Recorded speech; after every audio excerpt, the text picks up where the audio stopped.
doing well and staying warm on this unusually and unpleasantly snowy morning in November. I do tell my niece the stories of when I was a child, it was snowy from November until March without a let-up.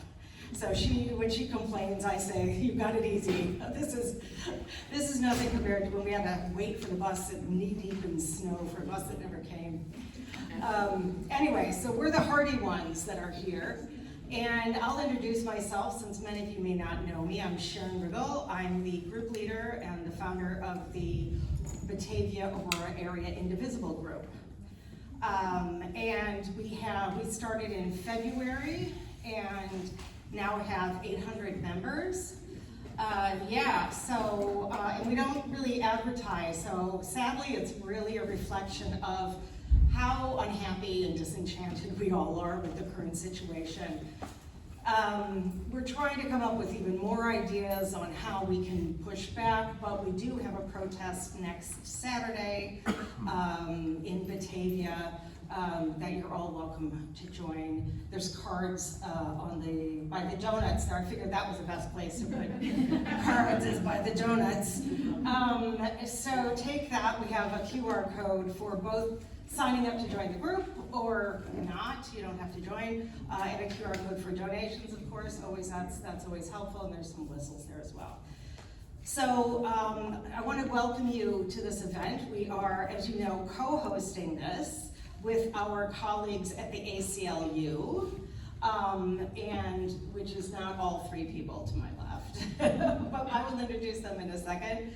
I just wanted to say a word about community and coming together briefly, and saying how important it is for us to get out of our little bubbles of not necessarily doom scrolling. I hate that term personally.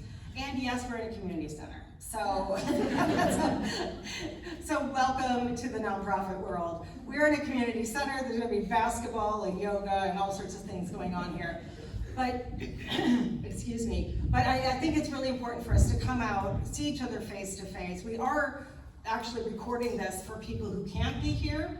So anybody who is camera shy, we're not recording anybody's faces except the people up here.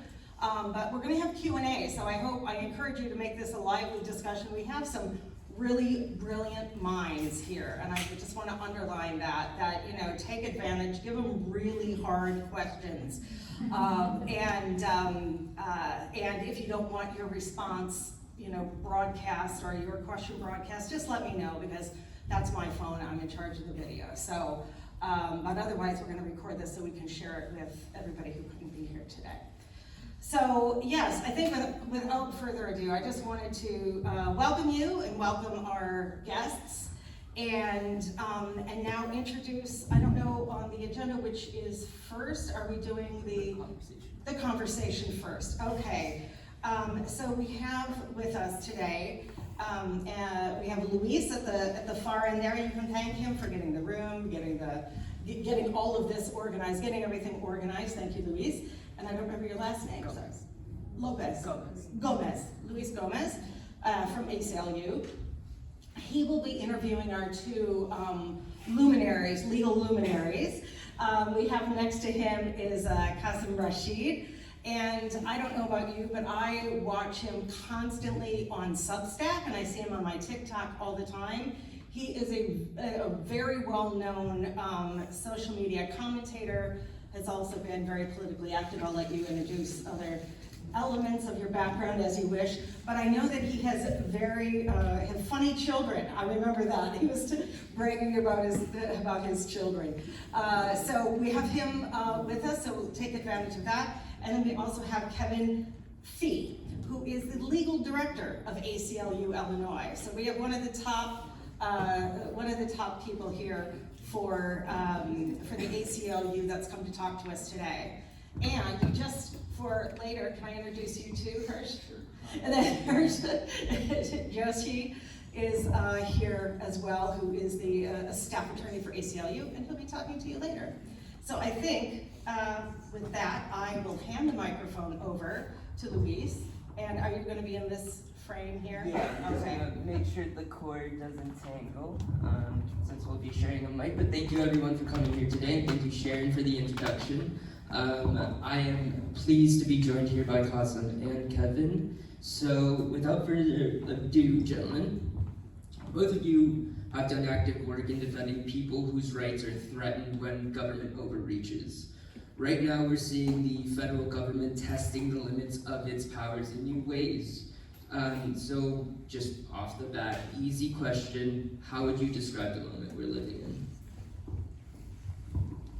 in? In one word, fascism. And I think we can't mince words about this. One of the hallmarks, probably the most important defining characteristic of what makes our republic function is due process of law. It's this idea that the government can't arbitrarily come and just take away your rights because they don't like you, or because of the color of your skin, or your ethnicity, or your any immutable characteristic, or any protected class.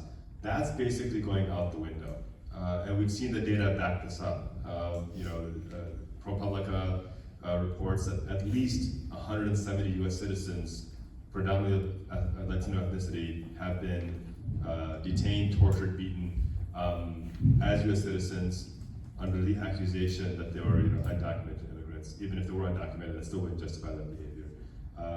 Another study by the ACLU found that pregnant women are suffering miscarriages after being beaten and tortured.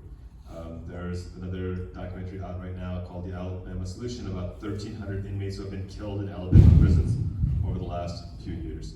And so I would describe this as fascism through and through. And I'm going to be very clear about this, that while the current administration is leading the charge in this, I don't want to pretend like this is a one-sided problem as well. I want to walk that balance by not both sizing it, but acknowledging that the previous administration enabled some of what we're seeing right now as well. We can talk a bit more about that, but I think it's important that if our standard is justice, we don't get partisan about this. We call out injustice, whether they're wearing a red tie or a blue tie.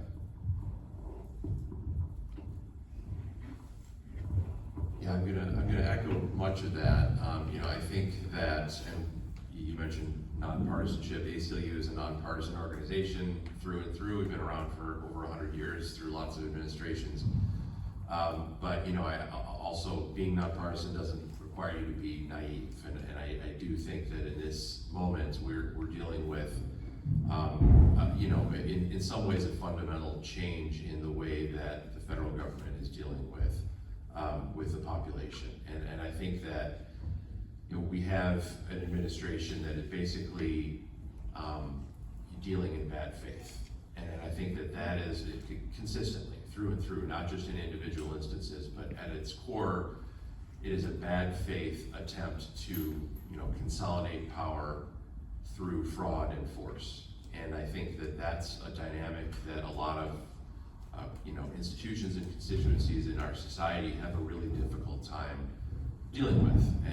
And I think you see it.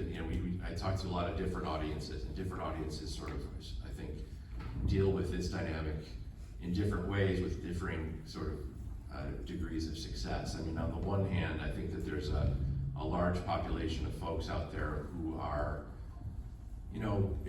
inherently sort of centrist, institutionalist. They want to be, seen as and feel themselves to be very, savvy and not kind of go overboard in dealing with any particular, political problem.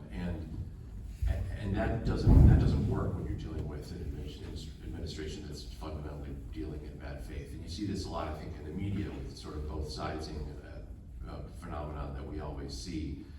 And you see people sort of struggling with this idea that in many cases, this is an administration that's actively misrepresenting facts. They're lying to you. They know that they're lying to you, and that's sort of part of the point. And you can't both sides a falsehood, right?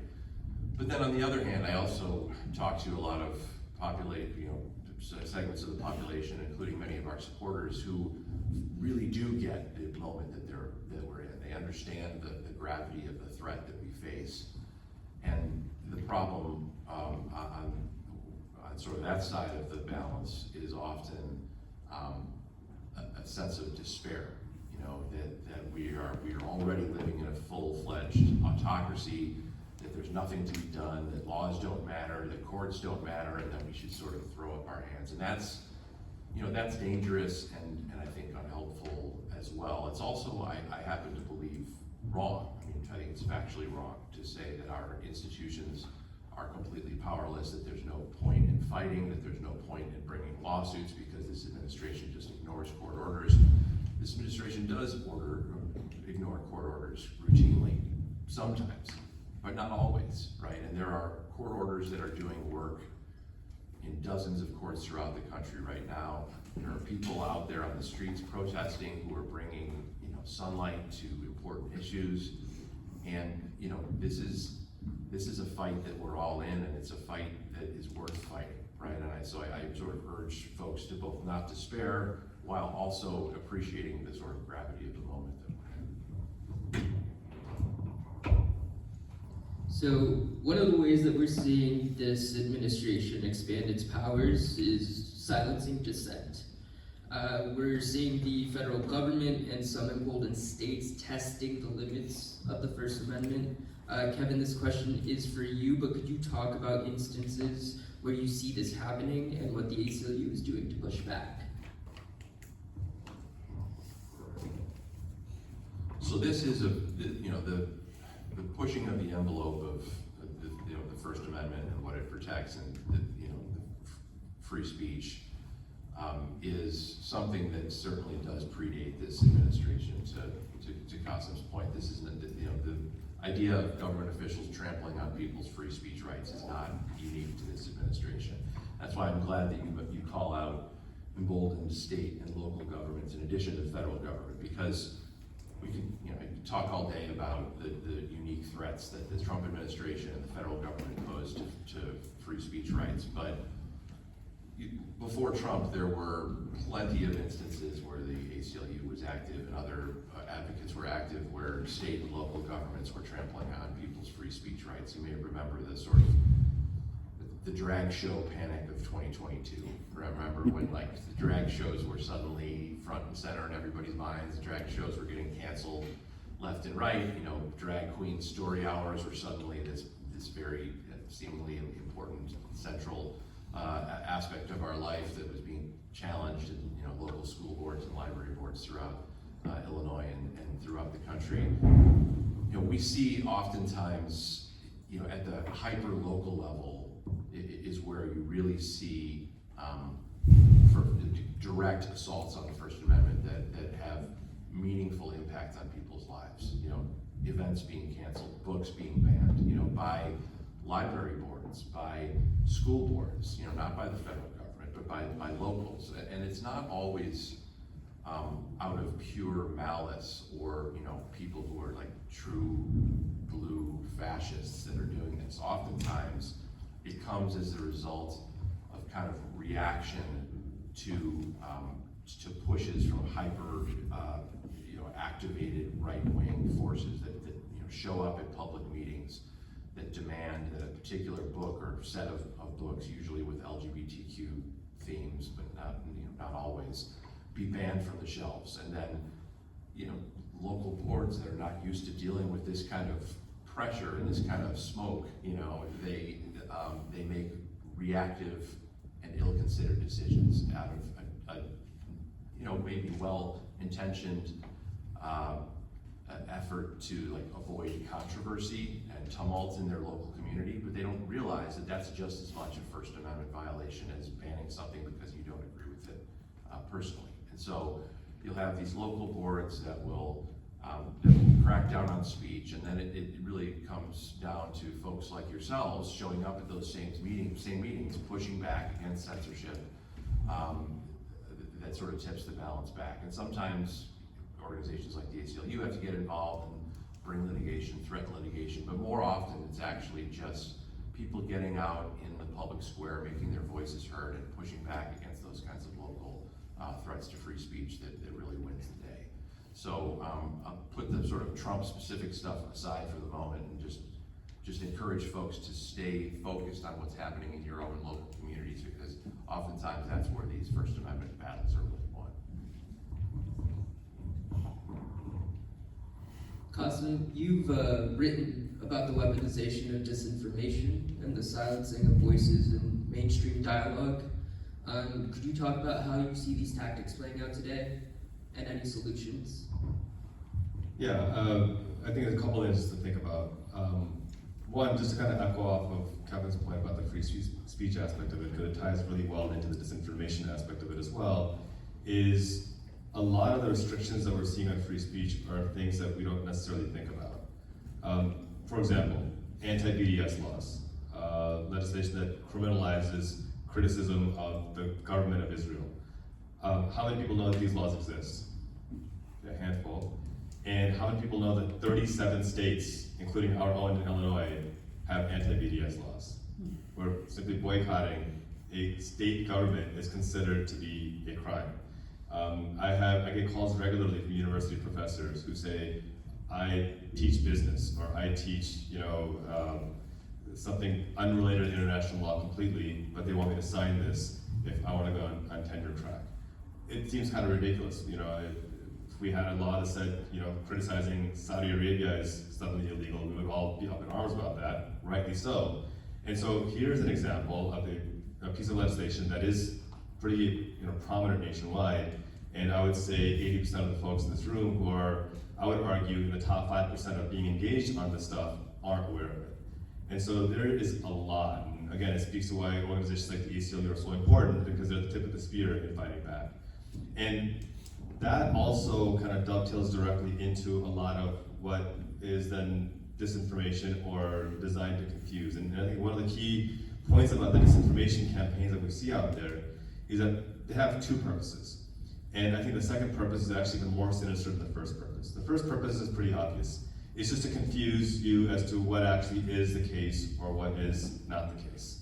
And we're seeing absurd amounts of money being spent by different organizations. I was a 19-year-old student at North Central when 9/11 happened.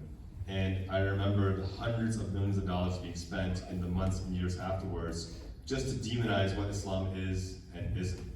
But that disinformation, like I said, it's dangerous, but the more dangerous part that's happening now is that the purpose of these campaigns is actually exhaustion. Is to exhaust you from giving a damn as to what even matters anymore. It's to say, you know what, I can't even keep up, I'm just gonna check out, I'm just gonna focus, I can't make rent, I can't get my groceries, I'm just gonna focus on that. Let these politicians do whatever the hell it is that they need to do, I'm just gonna focus locally. And it's that exhaustion that results in lower voter turnout, in lower engagement, and allows for the centralization of power. And that's the part that I think is even more dangerous, that once we're exhausted, we just can't keep going anymore. You have centralization of power, and then you have these kinds of horrific pieces of legislation. Now the way to fight back is, and that's the actual part of the question, so sorry for the long-winded premise, but the way to fight back, unfortunately, is not a light switch. It's not something that we can just kind of jump in and say, okay, let's undo this. It requires mass movement, and I think of it as a four-step process. The very first thing you need to do is you need to activate people. You need to let them know that, hey, there is an issue and you need to activate. Sharon talking about getting 800 members as part of Indivisible Batavia in just a few months, that's huge, that's 800 more active people. The next step is that now you gotta mobilize them, right? So they're active, they're awake, they understand something is wrong, and now you need to give them something to do. And that something to do can't just be vote harder, that's just not enough, I'm sorry. It can't be donate money to me. It's just, that's very kind of on the veneer, very basic. There are things that they need to do on a more local level. Show up to your city council meetings, speak at those meetings, run for a local office, volunteer, knock doors, phone bank. There's a million things you can do. Right now with SNAP running out, support your local food banks, run a food drive. Mobilizing folks is a critical component because it allows them to, one, see the small wins that they can take, and two, it leads very well to the third one, and that is organize. The individual mobilization is critical, but the collective organization is what is necessary at this point. That organization aspect of it, we all talk about we need massive voter turnout, or we need massive this and that. That doesn't happen without activating and mobilizing. That organizing part is critical because, believe it or not, as much work as you've done on any particular issue, there's probably already an expert in that field doing that work. You don't need to reinvent the wheel.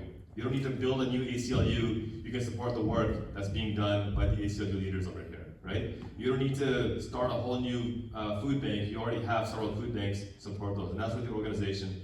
And then that part, that effectively enough gets us in the transformational stage, where now on election day, right, we've activated 800 more people and mobilized them. And those 800 people now mobilized, organized to 8,000 people, and then you have 8,000 new voter registrants who voted on election day that didn't vote before. And that's how you get to a transformational policy aspect of it. And so that's where I would kind of ask you all to think about what step in this process are you in. You're obviously clearly past the activation stage. You're clearly in the mobilized stage, but how are you organizing with other people in your community, in your faith group, in whatever community social circles you have? How are you organizing them to get to a transformational change? And then what is that transformational change? Because it can't just be, this is one of my beefs with the No Kings protests. Like, it's great, rah-rah, went out there, held signs, made fun of Trump, great. Like, I love all of it. But what actually transformed out of that, right? If all you did was show up, and then you go back home and pat yourself on the back, you could have just stayed home. Like, we need to transform that into something meaningful. Figure out what that goal is. Is it passing a legislation through a federal level, on the state level, on the city council level, a new ordinance, combat disinformation that we're seeing? What is that tangible thing that you're trying to transform towards? And then doing that consistency. And so just to loop back to where I started, this is not a light switch. This is a year-long, a 2-year-long, a 10-year-long process. And I'll close with just one example. Roe v. Wade was established precedent, as we were told, right? Or so we were told. Or so these 3 Supreme Court justices testified to in their Senate hearings. And it's a settled precedent, it's settled law, stare decisis, all the terms you want to use, and lo and behold, it got overturned. That was a 50-year process, right? People trying to overturn that spent half a century to overturn that. And that's what we're facing right now with voting rights, with Equality Act, Equal Rights Amendment, immigration reform, healthcare.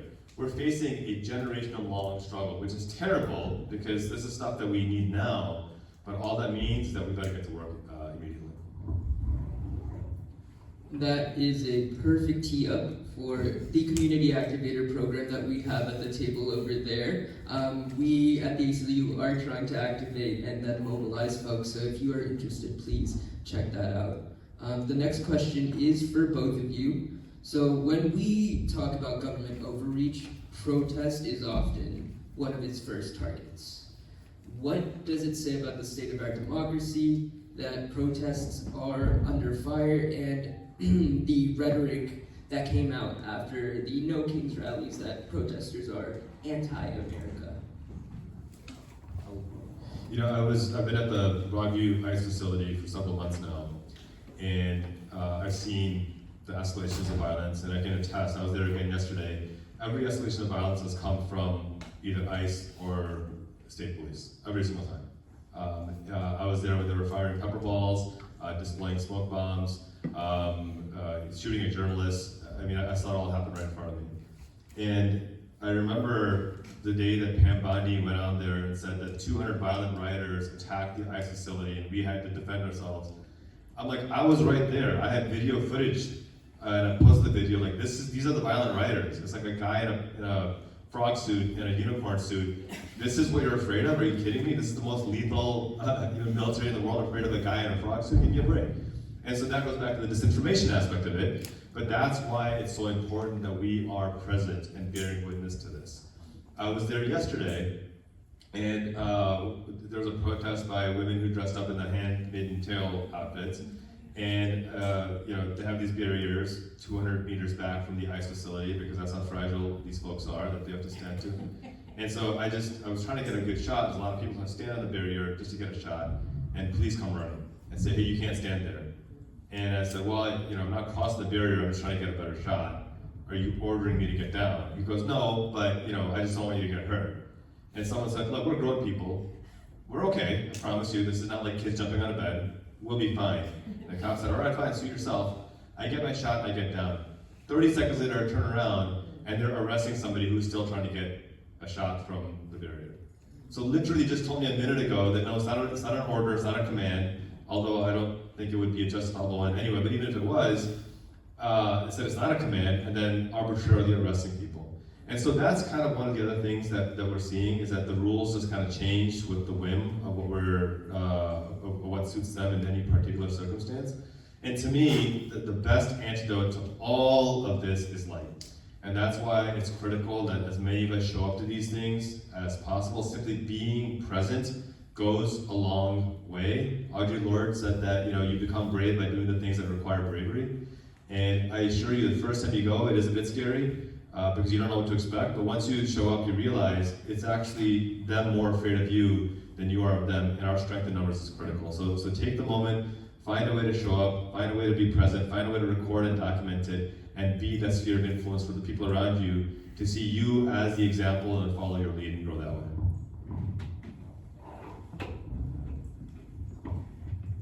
Yeah, there's no secret that this is an administration that is anti-protest, explicitly, in a way that we haven't seen in a long time. I mean, there have been no fewer than 2 executive orders that are explicitly directed to protest, and the idea that protest in itself is, if not illegal, explicitly like borderline illegal, as long as it's directed at this administration, which is again a perfect reflection of kind of this administration's priorities, in that that's just it's a facially ridiculous idea coming from an administration that pardoned hundreds of J6ers, and I think a lot of people get sort of wrapped up in that, especially in the media. You hear people sort of asking themselves, how can this be? I mean, how can they be anti-protest when they were pro-protest a few months ago? Forget all that. They know it doesn't make sense. Like, stop trying to make it make sense. The idea is that it doesn't make sense. It's a brazen falsehood, and they're going to push it in your face with their eyes locked on yours to see who blinks first. That's the idea. It doesn't matter that it doesn't make sense. That's the bad faith aspect that I'm talking about, that I think everybody just needs to get more comfortable with. It doesn't make sense.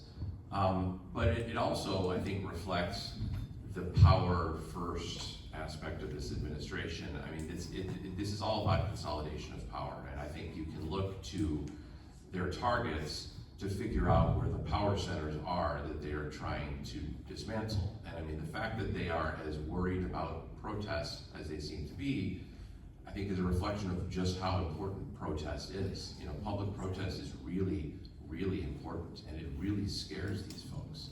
I mean, massive, street movements change history, time and time again. I mean, there are dozens of examples, looking back over just this past century, if not before. And so it's, if that's not a call to action to sort of get out in the streets and protest, I don't know what it is, because if nothing else, it's gonna really piss these people off.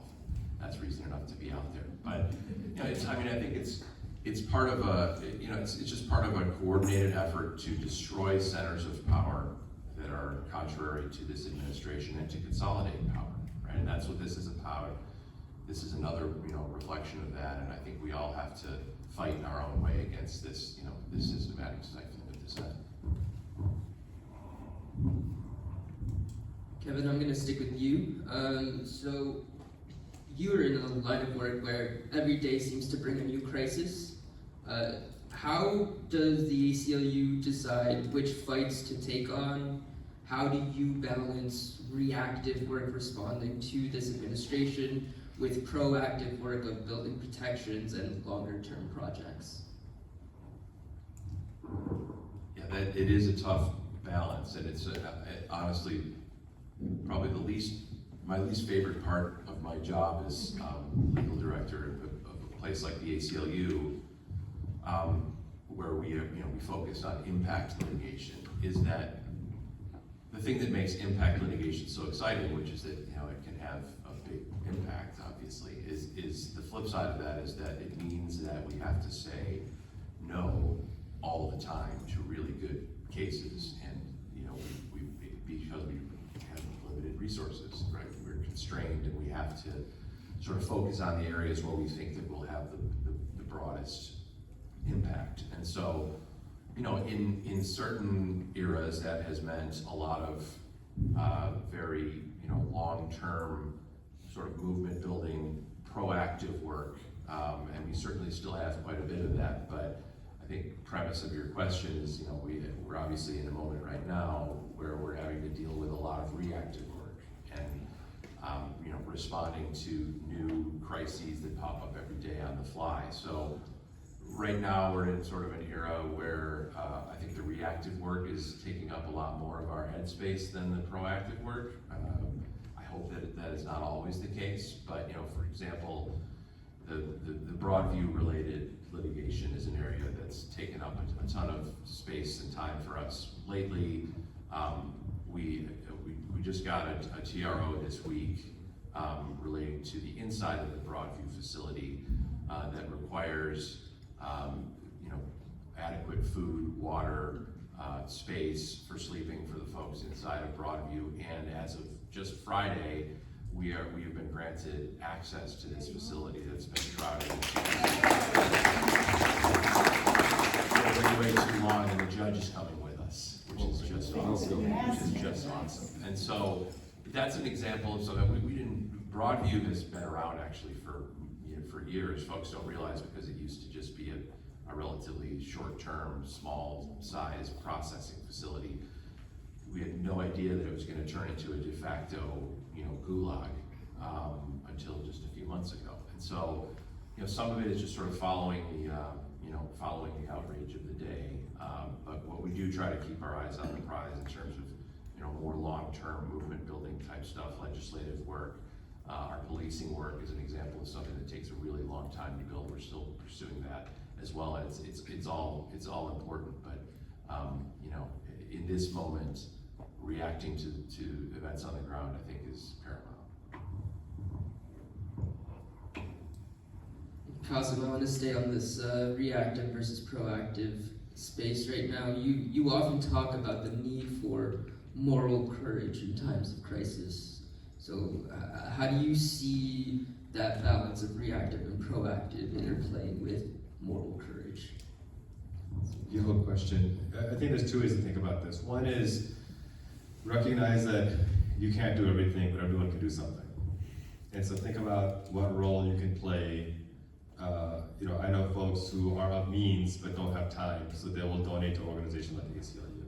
I know that folks who may not have means but they have the time, so they'll volunteer and they'll get petitions and show up. So figure out what it is that your specialty is, what your expertise is. What can you do that's going to make a difference based on the assets and skills that you have. Two, I think there has to be a lot said about the need for justice in the way we talk about these things. Those of us who have worked in the immigration space for quite some time remember that President Obama was called the deporter in chief. We recognize that Joe Biden deported more people than did Donald Trump. That when Donald Trump enacted a Title 42 ban, Joe Biden criticized it when he was campaigning and then embraced it when he was president. When he restricted asylum when he was president the first time, Trump, Biden criticized it and then embraced that same anti-asylum policy when he was president. And I heard nothing from the left criticizing Biden for the exact same things we're criticizing Trump. And I need people to understand that when we are silent when one party does something because they're wearing a color that we like, but scream when the other one, then we actually enable the other one because we set the precedent and we normalize the precedent as well. And one of the common things I get is, well, where were you when Obama? And I pull up a receipt of something that I wrote 12 years ago to say, I was there. Where were you? So I'm glad you finally caught up a decade and a half later. So, that aspect of justice has to be critical. One of the other examples I often give regarding ICE, and we're facing with ICE and Border Patrol right now, is, The Guardian, and you can even Google this and find it right now, The Guardian, extraordinarily reputable paper, has, they published a report back in 2019 or 2020, I believe, of nearly 5,000 documented cases of child sexual abuse committed by ICE and Border Patrol. Nearly 5,000. And under the Biden administration, not only was there no meaningful prosecution or accountability, the Biden administration increased funding for ICE. And so now you see that same abuse continue, and you see ICE's budget skyrocket even more. What leg do we have to stand on to say this is morally wrong when we had a chance to actually hold accountable, we didn't put pressure there? So that moral courage needs to be extraordinarily critical. I mentioned anti-BDS laws. To take it a step further, with our foreign policy on Israel and Palestine, again, a critical component here. We have been screaming about this for a long, long time, that whatever policies we enable through our foreign funding is what's going to happen domestically as well. Tony Bennett's, not Tony Bennett, I can't remember the name of the Canadian statesman, who said that the way we allow a government to treat refugees is instructive. Because if they could, that's how they would treat citizens as well.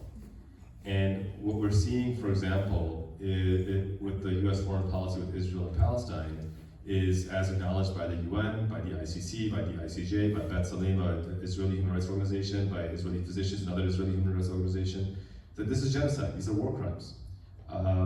A lot of people forget that since October 7th, there have been just over 1,000 Palestinian civilians killed in the West Bank by the Israeli military. It has nothing to do with Hamas, no hostages, nothing possibly related to that, but more than 1,001 killed in the West Bank.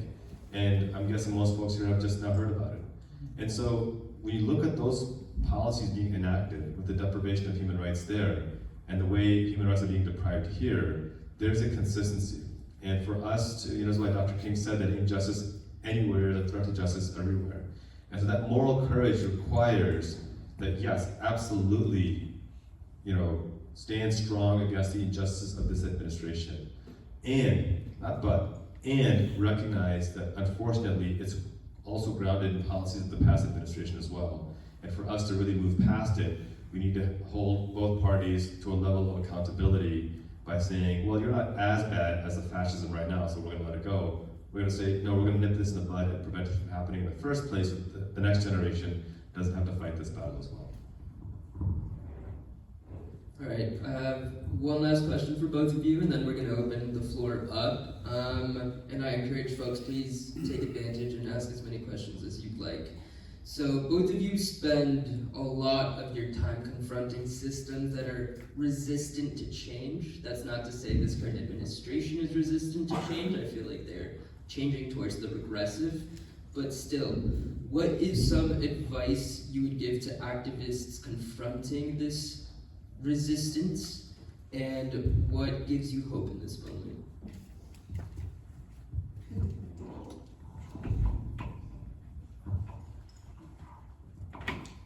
Well, start with what gives me hope in this moment, because I think that's an aspect that's often missing from these presentations and what can feel like pretty dark days over the last few months.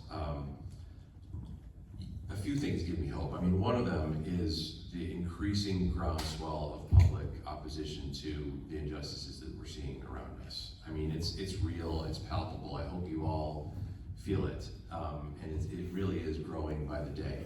And I think, I live on the north side of Chicago.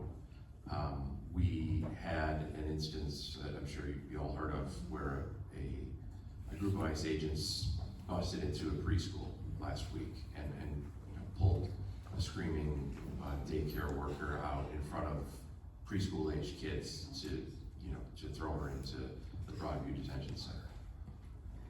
That very night there was a massive, mostly uncovered by the media, but massive set of pop-up protests in town squares throughout the north side of Chicago. So the likes of which I've never seen before. That level of mobilization and activation to put together these massive resistance events within just a few hours is something I never would have thought possible in my neighborhood. And that's just really the tip of the iceberg. People are really, really outraged and making their outrage felt. The No Kings protests is another fantastic example of people getting out on the streets, and that stuff really matters. It's more than just cathartic, although it is certainly that, and I don't begrudge people the therapeutic effects of getting out and yelling and screaming and making signs against Trump. I think it's fantastic. But it really, the world watches things like that. This administration watches things like that, and it has real power. And the other thing that gives me hope is, and this is outs me as like a legal nerd, but is the lower courts, the lower federal courts that are really doing yeoman's work, I think, in ways that are often unappreciated. The lower courts in this country, in the federal judicial system, are doing their jobs right now. They are, they're checking the executive power in the way that the Constitution intended them to. Judges across the political spectrum, Trump appointees, Biden appointees, Reagan appointees, Bush appointees, are all doing their jobs and constraining this administration in very real ways. And there are instances where the administration is sort of thumbing its nose at federal court orders. Those get a lot of the attention, but what doesn't get a lot of the attention are the dozens and dozens of court orders that really are constraining what this administration is doing. And I'm proud of the judicial branch for that. The Supreme Court is sort of another issue that's still, a story that's being written. And I'm hopeful that we'll continue to see the judicial branch do its job. But, I think judges throughout the country really deserve our respect and thanks.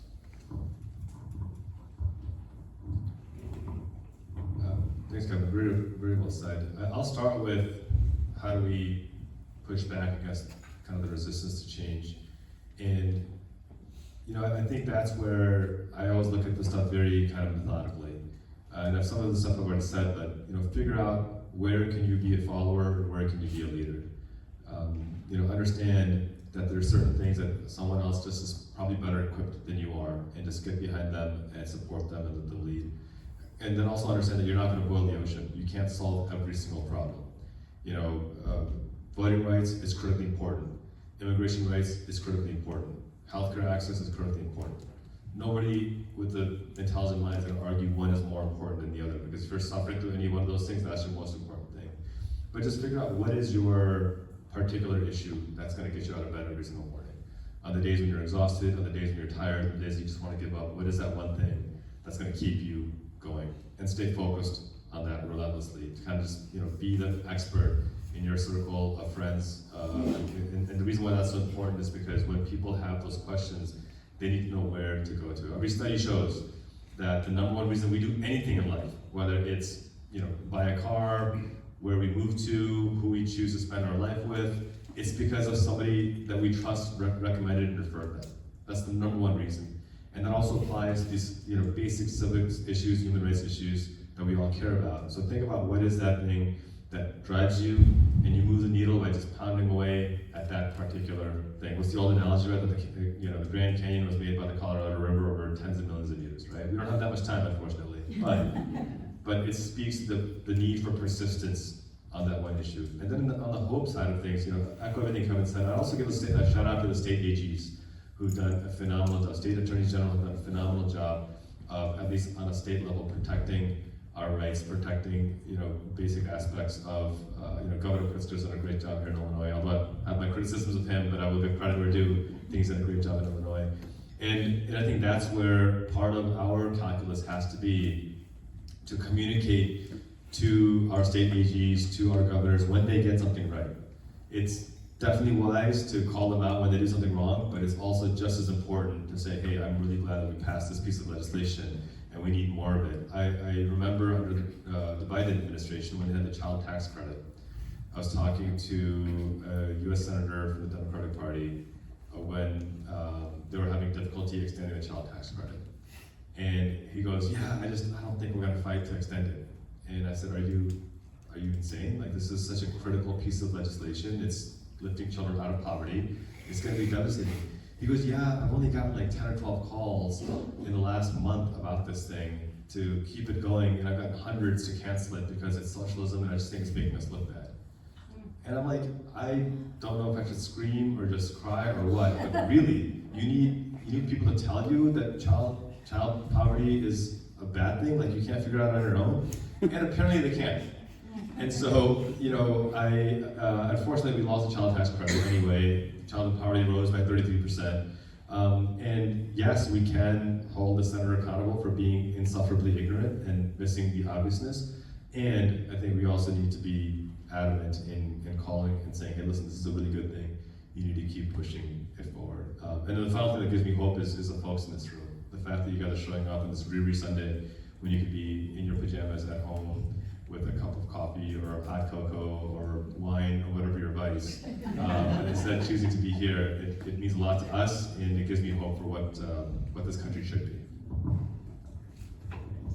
Awesome, Kevin, thank you so much for your insightful remarks. Opening the floor up now, yes, please.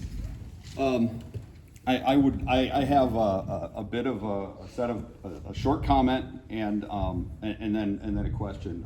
My comment is, I don't want anyone to get down on themselves for not doing enough or not being successful enough, because one of the things that I think is all efforts great and small.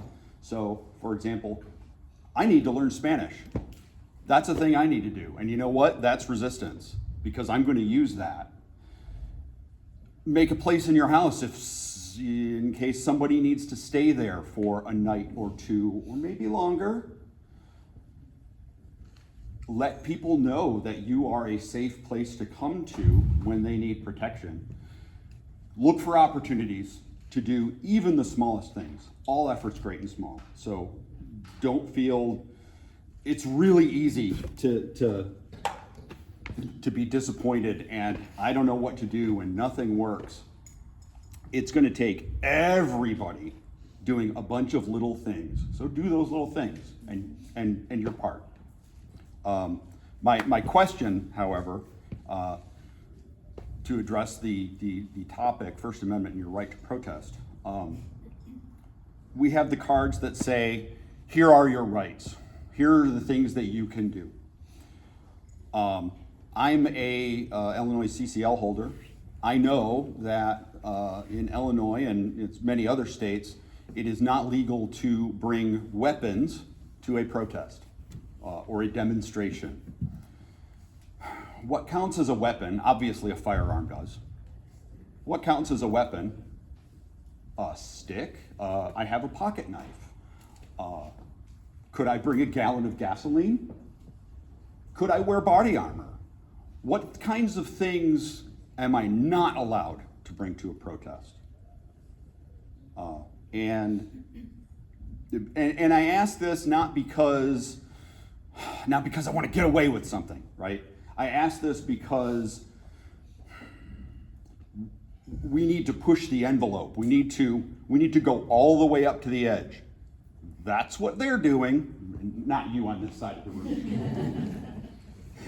That's what is being done to the country. So that's why I asked. It's a great question. I'm actually going to let Kelly answer it. I just want to, because he's far more qualified than I am on this one. I will just say, according to a jury in DC, a sandwich is not a weapon. So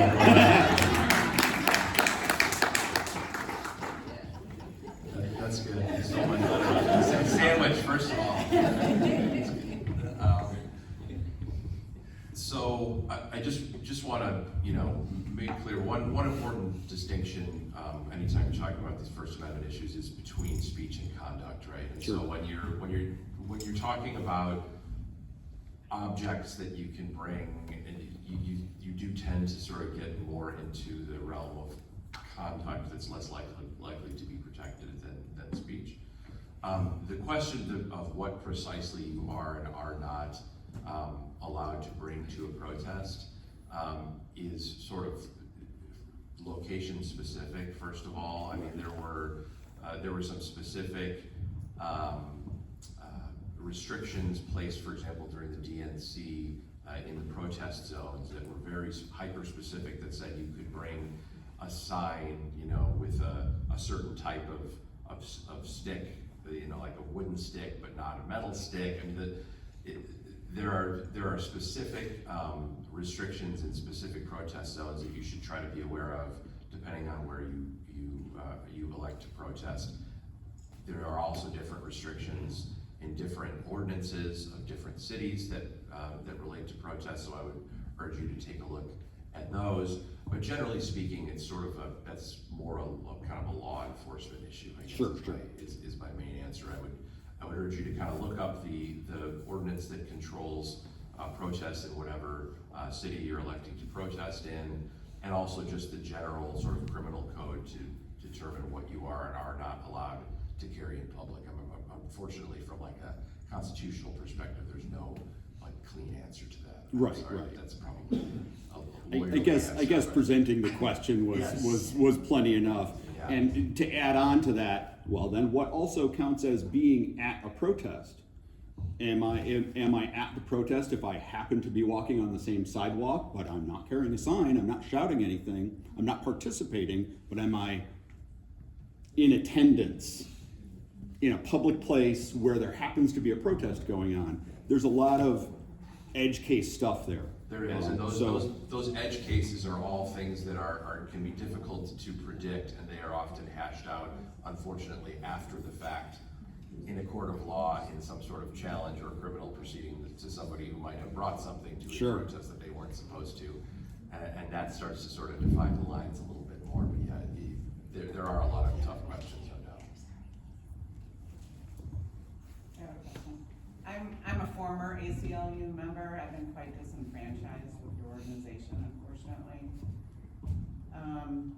I would like to know if anything can be done about Trump calling protests insurrections at this point. Because he's going down a road where, you know, he wants to put the military on the street. What's happening with that? Well, I mean, the main thing that's happening with that is that it's being challenged in court and, you know, successfully. Sorry. Oh, I'm sorry. So I think the question was, what can be done to stop Trump from calling protests insurrections?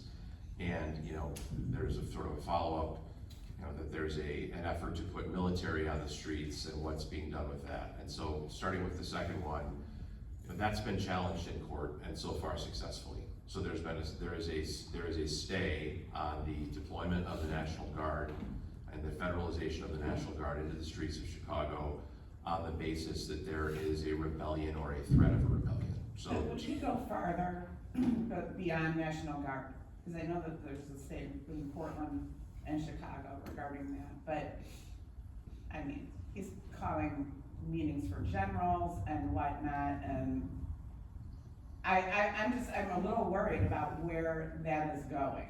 oh yeah, I mean, I don't think you're alone. I mean, I think it's very worrisome, and legally speaking, I think that the next step, if he remains stayed in his effort to federalize the National Guard, the next logical step would be invocation of the Insurrection Act, which has substantially more hurdles for him to clear legally than even federalization of the National Guard. So that's one thing to keep in mind. It's very difficult to invoke the Insurrection Act, but if the Insurrection Act was invoked successfully, that's where you start to see the possibility of active duty military being put into traditional law enforcement roles, and that is a deeply scary phenomenon. What rights would protesters have if that does happen?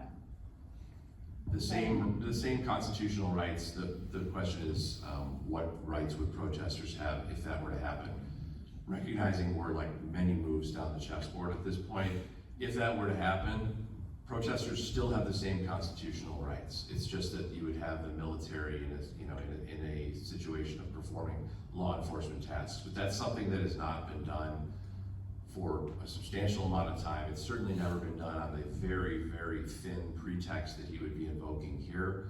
So, you know, I at least take a lot of comfort in the fact that even the attempt to federalize the National Guard has thus far been blocked in court, and it would take even more for him to be able to invoke the Insurrection Act and get the active duty military involved. But are you right to be concerned? I mean, everybody is concerned about that. There's no doubt. It's a I mean, terrifying he's off the prospect. rails at this point, and I mean, Yeah, it's a scary. do I believe he's even running things? I don't.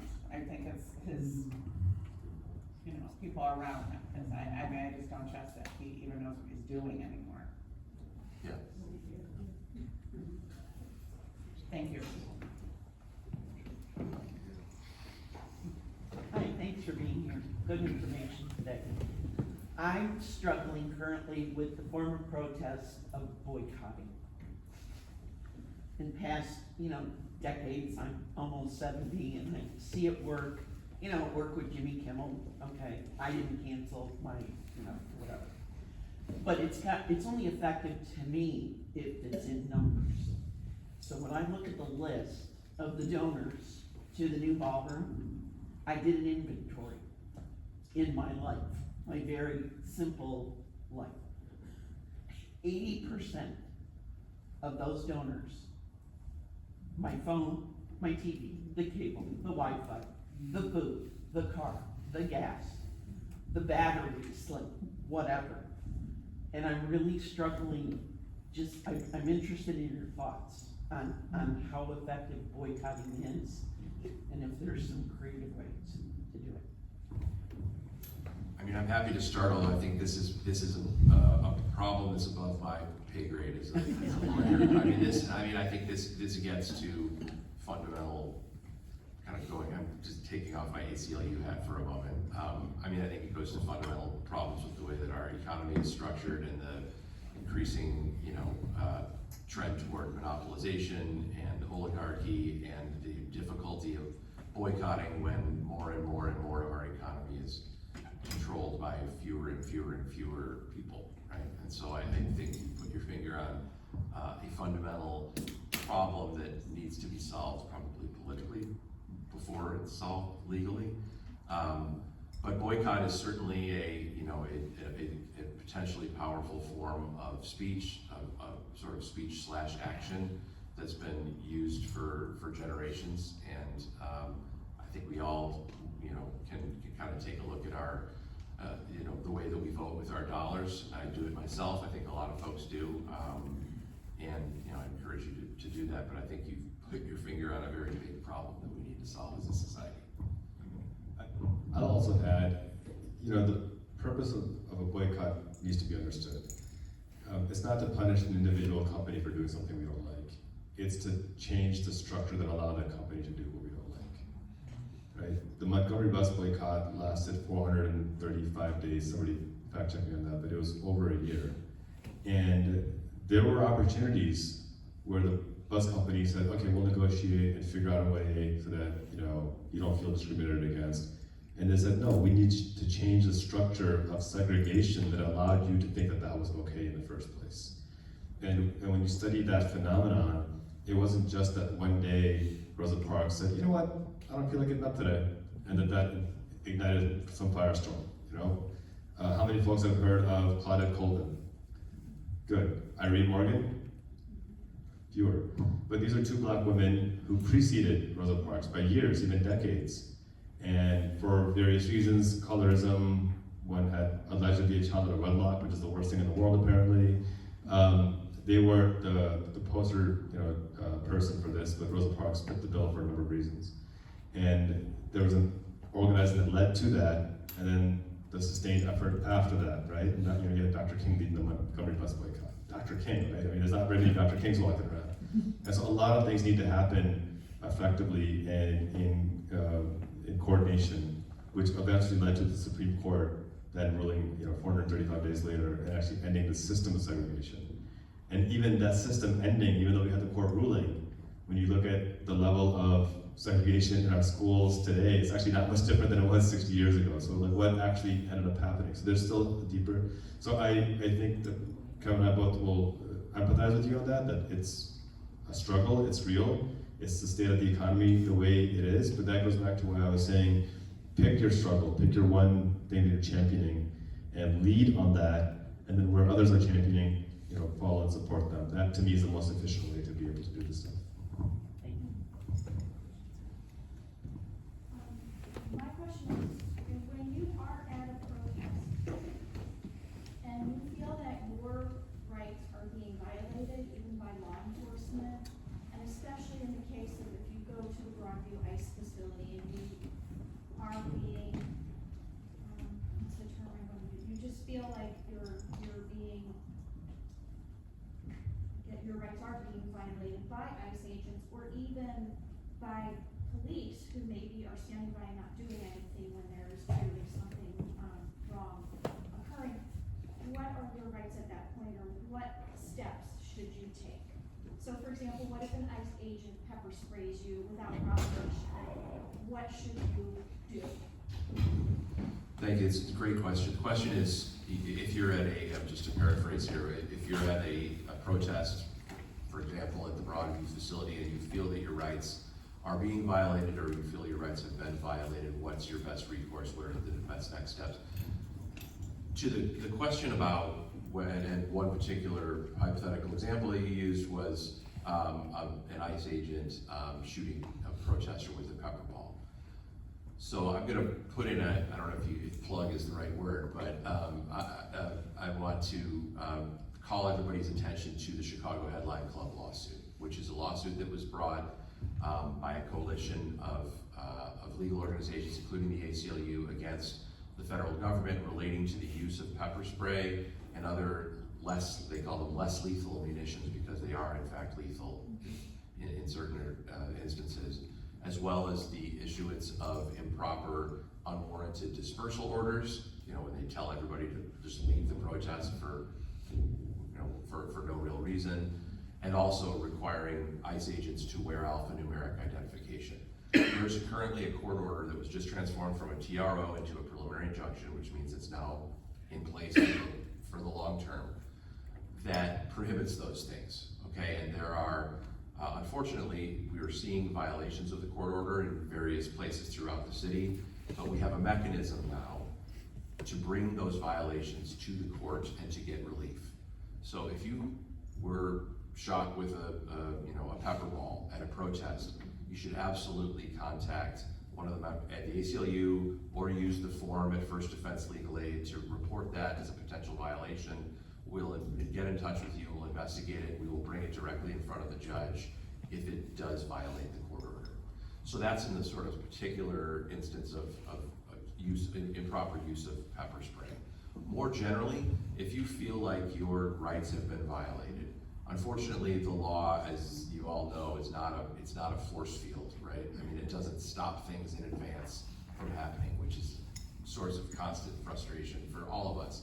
What it really does is it sets up a system of recourse for you to challenge violations after the fact. So if you feel that your rights have been violated outside of the limited context of the pepper balls, more generally say, feel free to contact the ACLU or another lawyer that specializes in First Amendment litigation.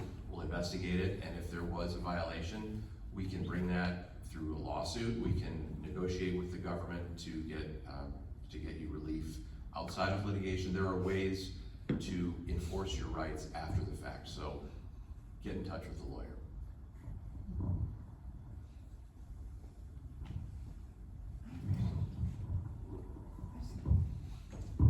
I just follow up on. This side of the room hasn't spoken much, so I'll let you go, then you, and then we're gonna go into our presentation after, but. It was just a follow-up, and what is it that the governor just signed? He established some sort of commission where people can report abuses by ICE agents or something? Could you just tell us a little bit about that? Yes, that's a great point. The governor of Illinois just about a week and a half ago established a commission headed by a former federal judge and prosecutor, Judge Castillo. That's a group of advocates and lawyers, community activists that have been sort of active in First Amendment areas, that is going to review information relating to violations of First Amendment rights and abuse of power by federal agents throughout Chicago, the Chicagoland area. They're going to study that. They're going to commission and create a report with recommendations when their work is done. So that's another sort of organization that's trying to bring some sunlight to these abuses. So if you do report to a lawyer, and if you wind up before the court, your information will almost certainly also end up in front of that kind of panel of government luminaries, and you may find yourselves cited in a report someday. I just wondered, why are ICE agents allowed to wear masks? Is that legal? They can cover their faces? It's a great question, and it's something that has been a source of constant debate and struggle. There have been efforts to ban the use of masks through statute. In California, there's been discussions of trying to do that here. I mean, the reason cited is supposed fear for the safety of the ICE agents, that they are afraid of being doxxed. But as the judge in the Chicago Headline Club case stated in open court, she is a public servant, right? Judges are public servants. They put their names on very controversial opinions every day. They sign their name at the bottom of that, they put it out into the world, and they deal with the consequences, which at times have been tragic. I mean, anybody in Chicago knows the tragedy of the federal judge who had somebody show up to their house with a gun and shoot their family members. I mean, this is real. If a judge can take on that burden, why on earth shouldn't an ICE agent who's out there pulling, you know, women and children into the back of unmarked vehicles, you know, have the sort of the courage to put their face and their name to what they're doing? So I know I'm preaching to the choir, but as of right now, it is legal, but I think there are efforts to try to address that. Thank you. It's also legal for protesters to wear masks then too, isn't that?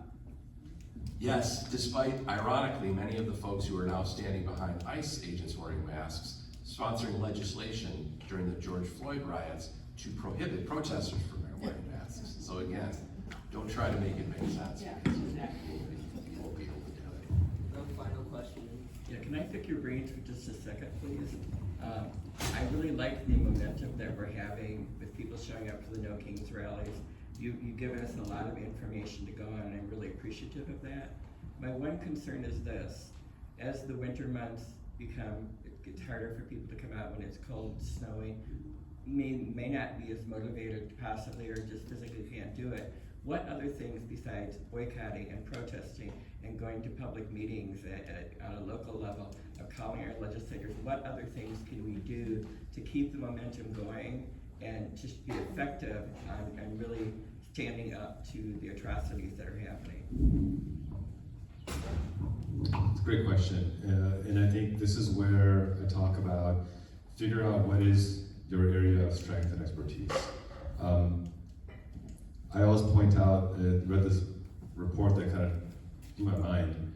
All the book bans that we saw a couple years ago, banning books by Black and LGBTQ authors, this report found that 90% of these book bans on a nationwide scale were ignited by 11 people.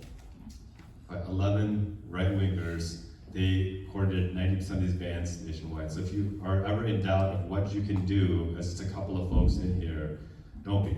Because if they can do that much organized for something absurd, we can organize for something effective. And the actions, though, to answer your question is, you know, connect with your local city council, say what are the initiatives that I can help create more awareness around. Maybe I'm making phone calls, maybe I'm knocking doors, which in the cold can be tough, but you know where you're going. Maybe I'm sending text messages, maybe I'm writing letters, maybe I'm just creating awareness. Maybe we're just having monthly meetups where we talk about the issues that matter. Maybe you're raising money for a candidate, you're raising food for a food bank. There's really no shortage, and this is where when you find the topic that you care most about, you find who in the community is leading that, ask them and say, hey, give me something to do.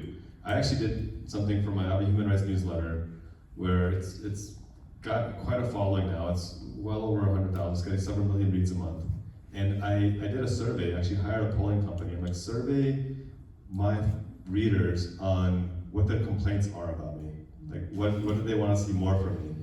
And I send out calls to action on a near daily basis, whether it's supporting this candidate or this initiative or sign this petition or show up this march. And the number one and actually only complaint they actually had was 74% said, while we like his work, we feel like he doesn't give us enough calls to action. And it blew my mind because I thought I was overburdening people. But the majority said that I'm not giving them enough work to do. So the work is out there, it needs to be done, because then we're sitting up on these stages and being like, God, I wish we had more people supporting us. And people are saying, God, I wish we had more ideas of what to do. And so there's a disconnect there. And so that's where, raise your hand if you know all your local city council people, right? a third, right? Raise your hand if you know who your state representative is. Good, a little bit more your state senator, a little bit more your congressperson, okay? Hopefully your senator, right? And so you should be calling each of them and say, hey, I'm your constituent. This is an issue I care about. What are you doing on this issue that I can be involved in and play a role in? And if the answer is that, oh, I'm not doing anything, can I help ignite that and get that started? That's hard. That's a lot of work because suddenly you're the person in charge and you're the person everyone's looking at as well. But if you can just do that, say what are you doing about this issue that I care about? I care deeply about fixing the potholes on Washington Street. Right? All that construction that we saw in there, that's because somebody called and said I care deeply about it and we got it done. Call, make that ask, whatever they're doing, great, how can I support that? And if they're not doing anything, how can I lead that? And the third part, if they don't care to do anything, is how can I vote you out of office and get somebody who actually gets it done? Yeah, exactly. Yeah, I would say utilize this democratic system to its fullest extent. Just like Kasim was saying, the 2026 Illinois legislative session starts in January, so it's a great time to call your reps and senators, see what they're up to, see what they're going to be voting on, and pushing them to vote for what you want. So thank you all for your questions. I am now going to turn it over to my colleague Hirsch Joshi, who's going to lead us through a First Amendment presentation. And then there will be a Q&A after that as well for you to pepper Hirsch with questions. He's ready. He's so ready. Thank you.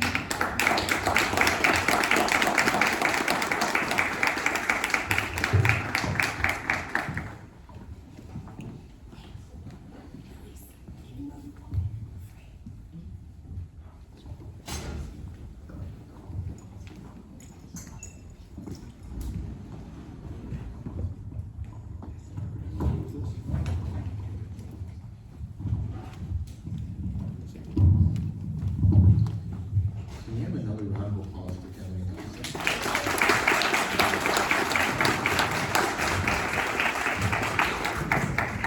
And that was my sound check. Thank you. So my name is Hirsch Joshi. I'm a staff attorney with the American Civil Liberties Union of Illinois, and I have the privilege of presenting some First Amendment stuff to you guys about the right to protest. Let me just hold it. Maybe that'll make this better. So this is just general advice. This is not like me giving you legal advice for a specific situation. So if you get arrested, like, please don't tell the cops. Like, my lawyer Hirsch told me this is fine. I did not say that, actually. So, if you do have questions, contact a lawyer, contact the ACLU. We also have partners elsewhere that might be able to actually talk to you about your specific situation and not just give you general things and nerd out in front of you for like 20 minutes. So just going over the agenda today, first I'm just going to talk a little bit about the First Amendment generally, what it protects, what it doesn't protect, and then I'm going to specifically go into the right to protest. And actually number 3 on this slide is wrong. I'm not going to talk to you about social media security because I'm terrible at that stuff. Instead, I'm going to talk to you about what Kevin has talked about, our Chicago Headline Club case, and how to report some violations that you see, hear of, things like that. So first of all, that's our beautiful Constitution with the First Amendment there. As you might know, it protects multiple things, not just the freedom of speech, including the separation of church and state, even though some government officials seem to not care about that anymore. It also protects the freedom of press, the freedom of religion, and today we're going to talk a little bit about the freedom of assembly. So first and foremost, here's what the First Amendment actually protects. So you can pretty much say a lot of things and what you want, express your opinions about the government, you can tell them why they're wrong, why they're right, and they usually can't do anything about that, to suppress your speech, to tell you to go away, or whatever that might be.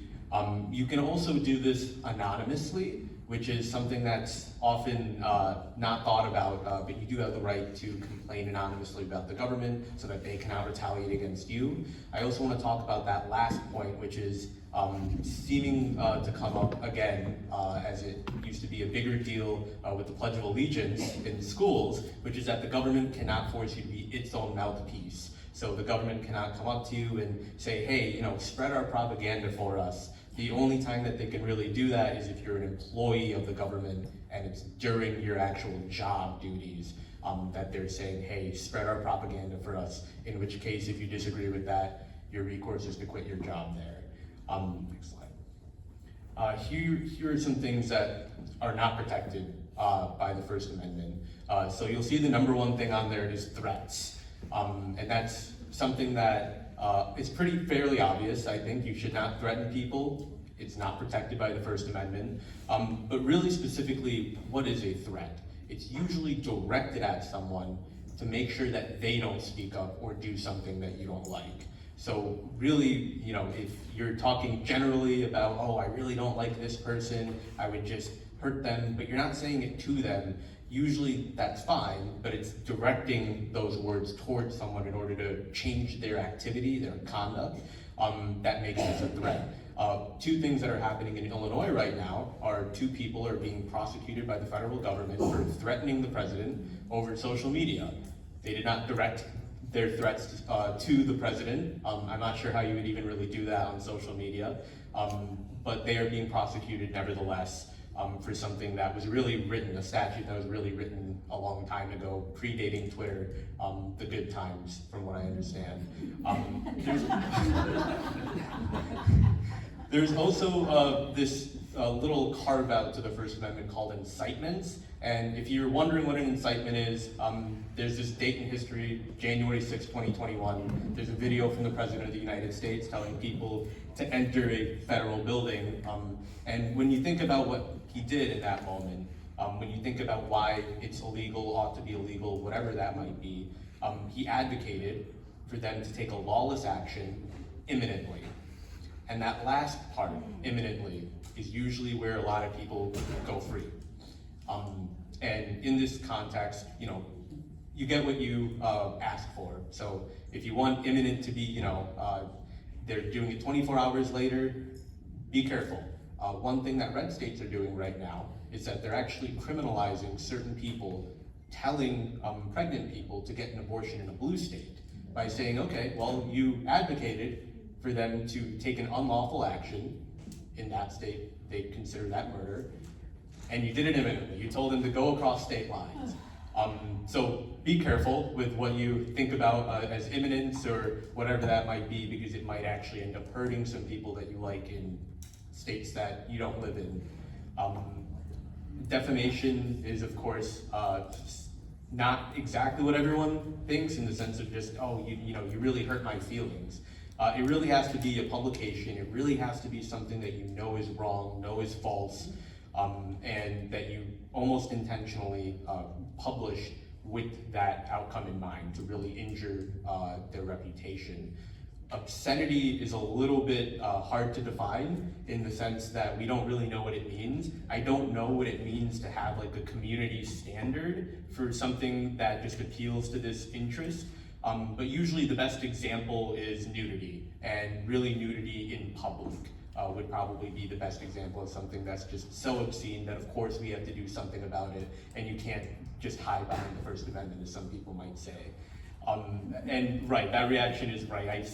I don't know if that's necessarily what we think nowadays, particularly with social media, but that is a standard that was, again, written a long time ago, far before Twitter was even a thing. So question how this might come out today, and whether this is like really the standard that we should still be using. But that nevertheless, that is the law of the land.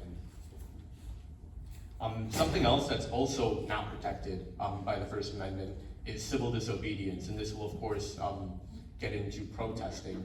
The whole point of civil disobedience is actually to break the law in a way, or to break some sort of ordinance, or to just go against something. and actually have the glory of being arrested or being retaliated against.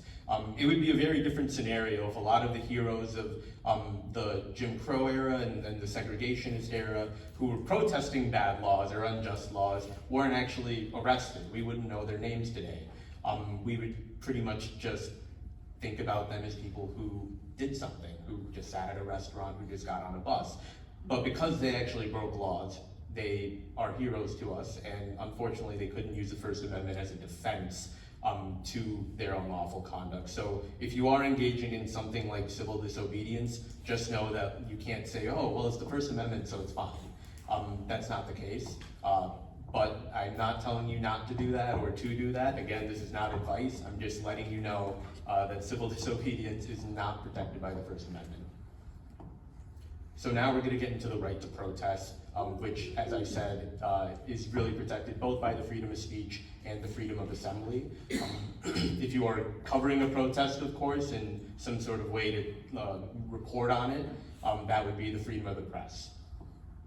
And so what we're going to talk about is where your rights are strongest.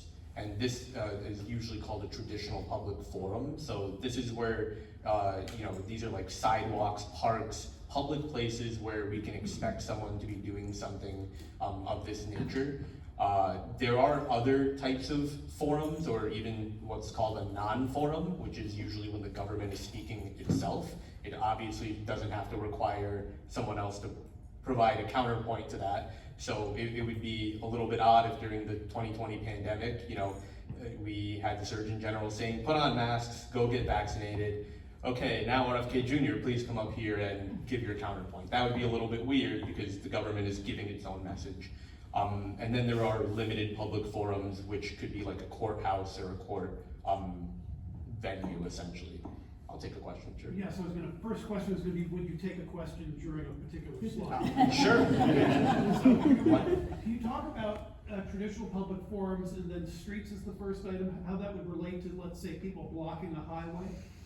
Yes, don't do that, because that would be unlawful, and that's another slide. I think with streets, what I'm trying to get at here are more closed streets. So for instance, if you're like at a village, let's say farmer's market, something along that line. But that was more in that vein, not, hey, just get in the middle of the street and block traffic. So now I'm going to talk to you guys about permitting. I understand that there is a protest happening, is that next Saturday, next weekend? So if it is a big enough protest, the government may require you to actually go in and fill out some documents to get a permit for the event. If it's small, you don't really have to worry about it because why are they asking you for a permit for like you and your best buddies? But one thing that they can't do, and this is the most important thing I think is the biggest takeaway here, and really the source of the complaints that we get, is viewpoint discrimination. They can't tell you no because they don't like your speech. They cannot deny your permit based on not liking your speech. And one thing oftentimes that we see is, they invoke some other rule, some seemingly neutral rule, as like a pretext or a guise for actually disliking you or your speech as well. So if you do think that they're saying no to you because they don't like what you're advocating for or something along those lines, that would be a First Amendment violation, even if they don't say, as most of them do not say up front, we don't like you or your speech. So just keep that in mind, that just because the government comes in and says no, dig in a little bit deeper, and we can talk about ways maybe a little bit after to find out some ways that we know and things that we would do to actually get to the truth as to why they denied your permit. And some of those neutral things that they do use, we refer to them as time, place, and manner restrictions. So this is usually like a viewpoint neutral way to just ensure safety, which could unfortunately mean banning all firearms at a protest. They can also tell you, where exactly you can be to make sure that you're not violating some other law. So for instance, don't be in the streets would be a very good one to have. I think when it comes to these are usually the pretexts used when they don't like you, and they will oftentimes say, this is why we're denying your permit. So when I was talking a second ago about digging a little bit deeper, even if you get a no response because you seemingly violate one of these, there should be something else that you do to uncover why exactly they denied you your permit. So this is probably the most upsetting slide for most people because in fact counter-protesters do have the same rights as you to also be at the same place as you, so long as that they follow the rules, right? So counter-protesters, if you need a permit, they need a permit, assuming that they're big enough, a large enough group. I do want to pay attention to the third little part there, which is that police can keep counter-protesters away from protesters in a reasonable way, but you have to make sure that the counter-protesters can actually see the protesters. One big part about the freedom of speech is that you have an audience, right? You're not just speaking into the void. And counter-protesters have an audience, the protesters. So in order to make sure that the counter-protesters have a reason to show up, that they are getting their message to the protesters, you have to keep them in the same line of sight with each other. So that's why that is up there. It's not so that they, maybe that the police want to see you fight or something. It is actually like a legitimate, like First Amendment concern to make sure that counter-protesters can actually see protesters. And this, okay, maybe I did have a slide on something much worse, which is police dispersal orders. So these have to be the last resort. This cannot be something that is done just in the wake of one event or one slight deviation from the freedom of speech. This has to be the very last resort. Police cannot just disperse you because of one thing, because someone stepped over a line onto the street or something like that. This really has to be done when something just goes from protest to what we might call a mob or a riot or insurrection at the Capitol, right? So I think what's important to understand, and as Kevin alluded to at the beginning, or during his part, oftentimes it's too late, right? When police are dispersing you and telling you, you can't protest anymore, it's oftentimes it's too late in understanding whether your rights have been violated, whether this dispersal order is necessary. I think at this point, if you've been asked to disperse, the most important thing you can do is start to record and leave the scene, but record. That will give you at least some sort of record, something that you can go back on and say, well, they didn't really do this properly, right? They didn't give us a clear exit way or tell us, exit on 19th Street. They didn't give us warnings. That's also a big one as well.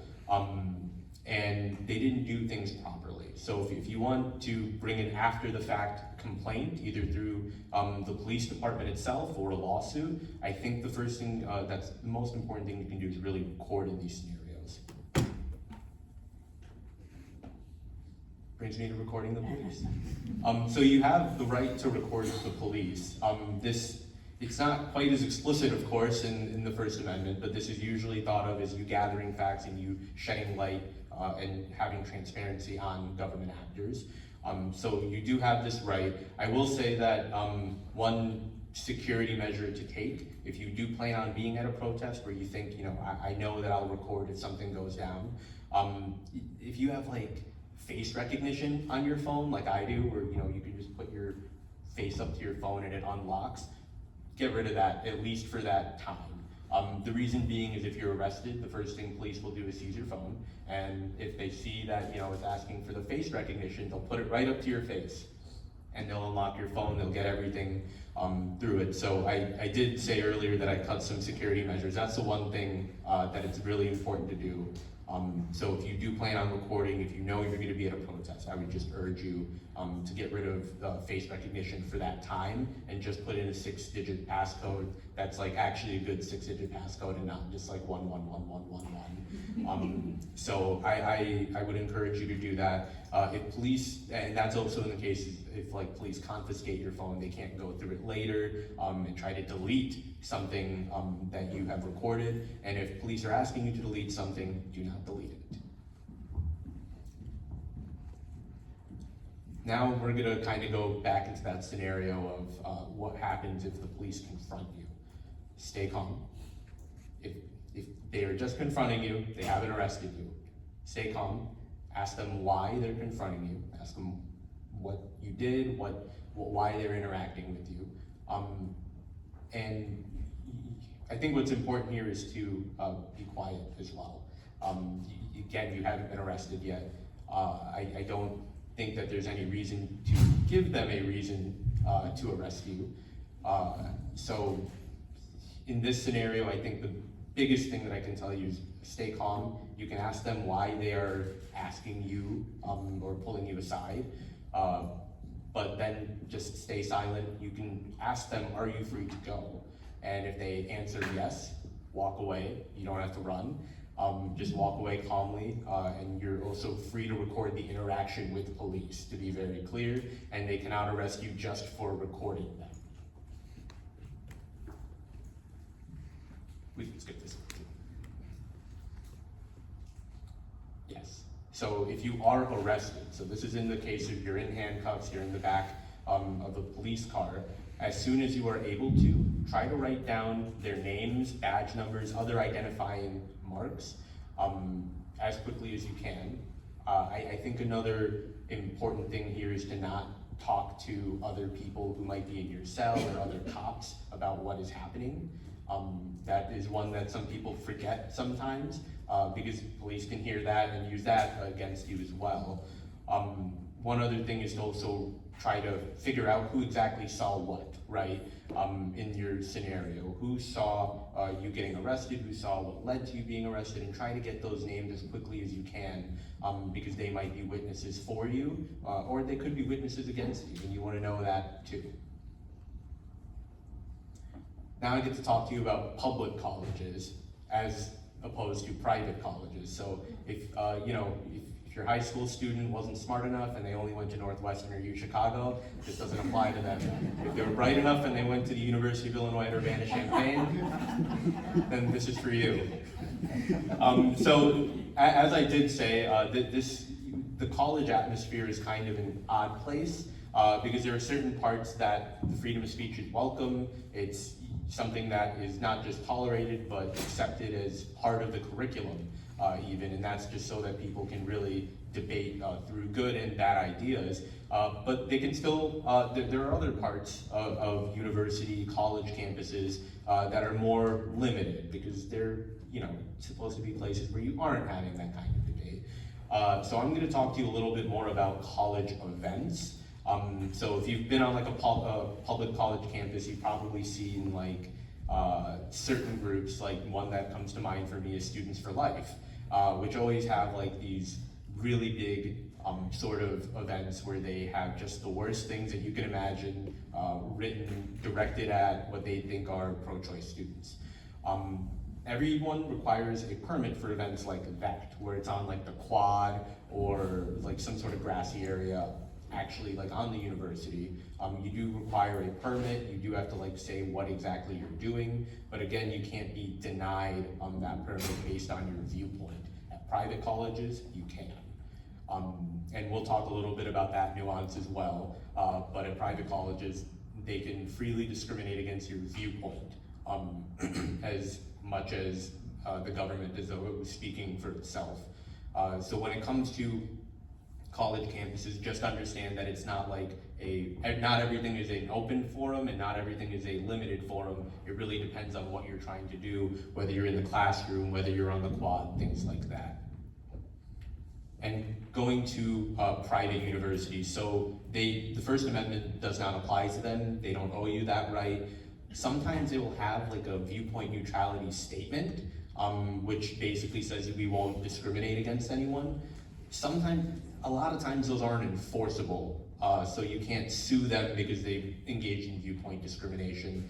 Sometimes that's in your university contract, so that's very fact specific and intensive, and it's really important to reach out to an attorney if you do feel like a private university has discriminated against you. I do have that little box down there that's starred that does include race discrimination, national origin discrimination, and anyone who is aware of Title IX, sex discrimination as well, where the university might engage in some sort of viewpoint discrimination, but they're only discriminating against a viewpoint that students of like a certain race, national origin, sex might hold. So one example of this is, University of Northwestern, you suppressed Group A's event, but not Group B's event. The difference between Group A and B is their race.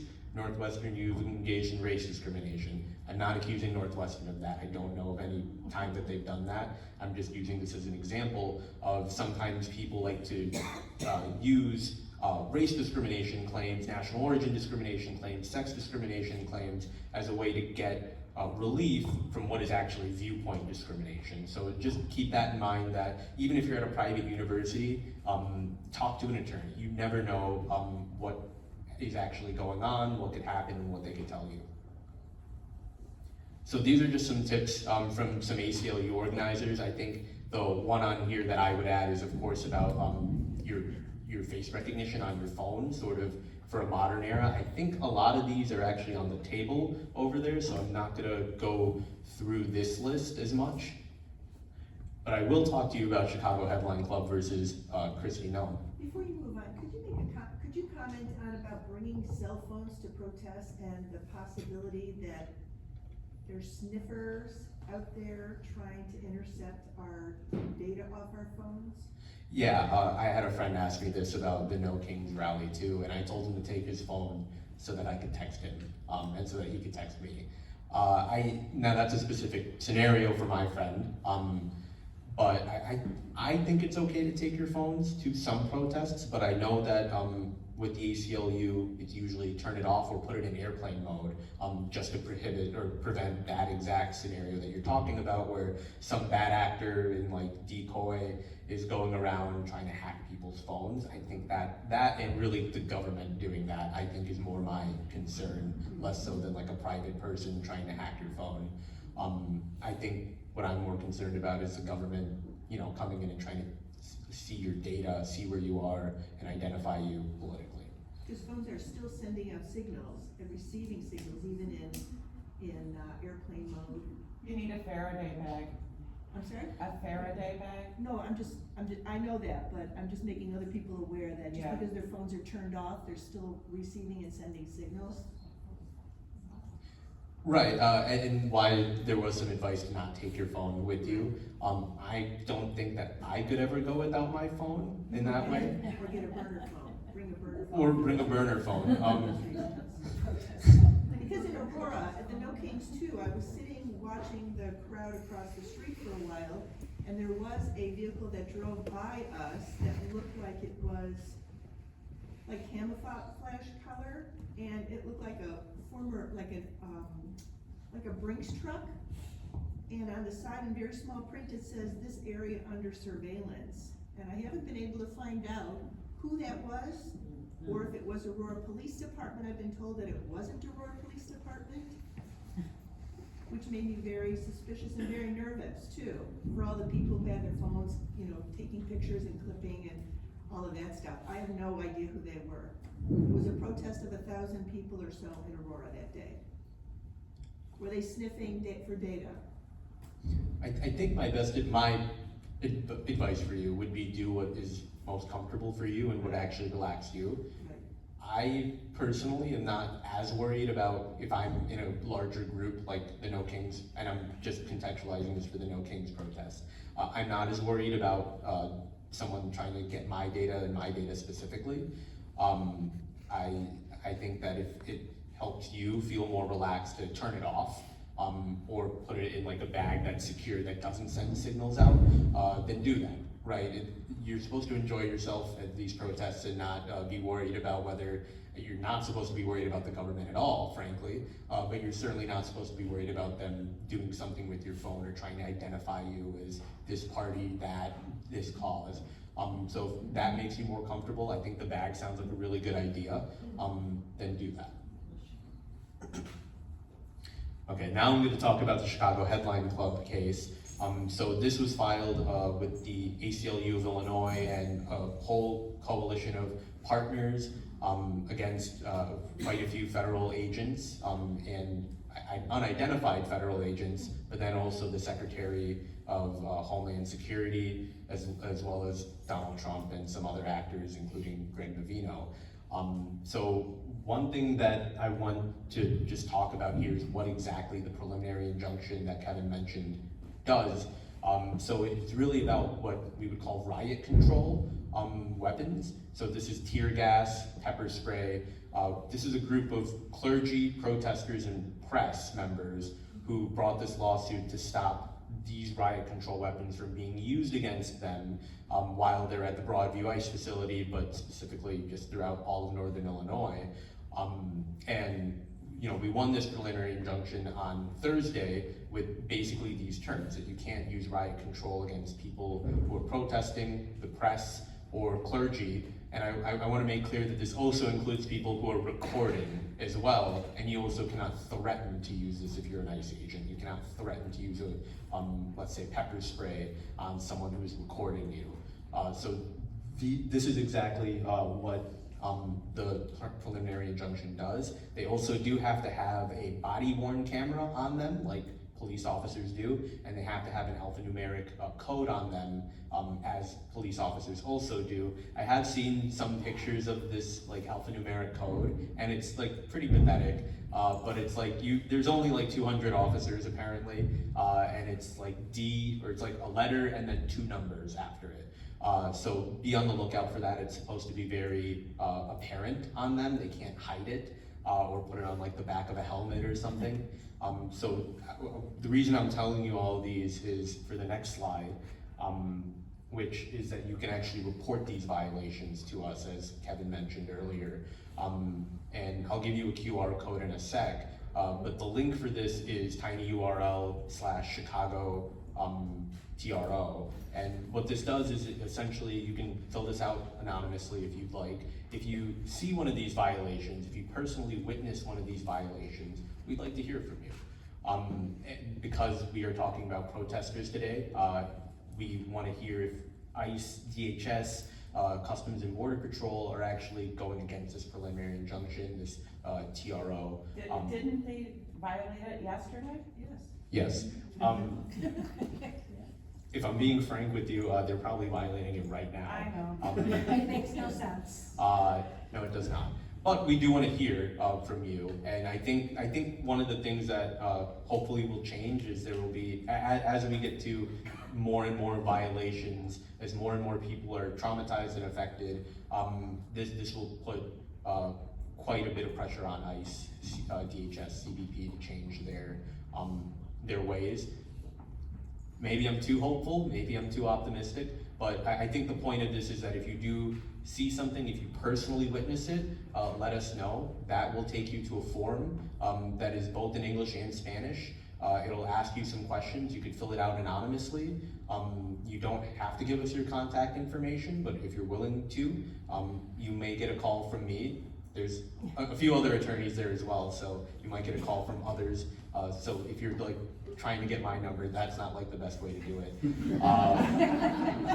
But you know, I genuinely am pleading with you that if you do see something that happens locally, if you personally witness it, if you know someone who's witnessed it, give them this link so that they can fill it out so that we can become aware of it. One story that I really am still taken aback by is we had a violation come in from Gurnee, Illinois, that was one person filled out this link, told us his story, was willing to write a statement that was filed before the court, and in giving her oral order, our judge actually mentioned that one violation and said, you know, this is happening in Gurnee. So to me, that is, you know, the impact that just having this link could really have, that it will be in at least the judge's mind. So, you know, I'm pleading with you. The next slide, I think, is just a QR code. I'm happy to give this QR code out if the tiny URL is hard to remember. But that's all I'll leave you with, and I'm happy to take your questions. Thank you. One of my questions, I don't know enough about TROs, but is there, can a TRO or a judge, when they're issuing a TRO, also specify the ramifications or the punishments for those people that violate it? Like, I'm thinking of like domestic violence situations, but can they do that for federal agents, like, or is that up to the agency to determine what the punishment is? I'm unaware of any scenario that I can think of in which a federal agent, so the problem with these federal agents is that they're unidentified. Right. So they know they're a party, but they're not named as a party. It's complicated. I think usually you'd see something like what you're describing, like a list of, hey, here's what happens if you run afoul of the TRO or preliminary injunction. I think you might see that in different kinds of cases rather than like a constitutional rights case, and especially at this early of a stage. I think that is something that's also more common for final injunctions, which we're not there yet. Okay. All the way in the back. I have a very brief story to tell my fellow citizens. Do you want the microphone? And then I will ask a question. Okay. So I was driving down Route 59 in West Chicago not too long ago, and I saw one woman with a sign up that said no ice or stop ice or something like that. I take great pride that I always carry signs in there in my trunk at all times. So I stopped and I joined her. And my sign said, stop kidnapping our neighbors. And it was just her and I on the sidewalk, and then another car stopped, and a young woman got out, and she was in tears. And she says, thank you for being here. This warehouse, when they do shift changes, ICE will come in and try to grab brown people. And her grandfather has very dark skin. So she goes and picks him up and lays him in the back and puts a blanket over him just to go back and forth to work. So know that the smallest thing you do is everything. Ma'am, you don't need to boycott every service in your house, just pick one. The smallest thing you do is And then write them a letter. So it was just her and I out there. So that's the story. Yeah. The question is, was that protected speech? Did we need a permit? We weren't blocking traffic, we weren't seeing no obscenities on our signs. Was that day where we protected speech? Because I really want to fucking do that again.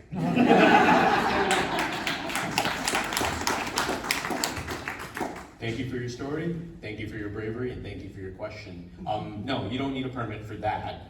You don't need a permit for that exact scenario. There were only 2 of you, it sounds like, maybe 3 at most. I think that's too small of a group. A city could require a permit for something small, and they would usually name like, oh, under 20 people, you don't need a permit, something like that. If you do want to organize, and you don't know how many people are there, get a permit anyway. Does that answer your question? It does. In hindsight, hearing that, was that protected speech? Yes. Thank you. To follow up on what she was talking about earlier, so from what I gather, a violation of the TRO or preliminary injunction or whatever is in place right now carries no consequences? So you're asking more of an existential question, to be frank. There's contempt sanctions. There are sanctions that you can get. Okay. This is complicated because it's against the federal government. Sure. If this was something like private security, this would be a lot easier. Money is usually the answer. Mm-hmm. With the federal government, that's not always the case because it's our taxpayer dollars. I will say that we are looking at ways to consolidate all of these violations in one, but I don't want to speak too much about it because that's confidential. Oh, sure. I understand that. I catch myself on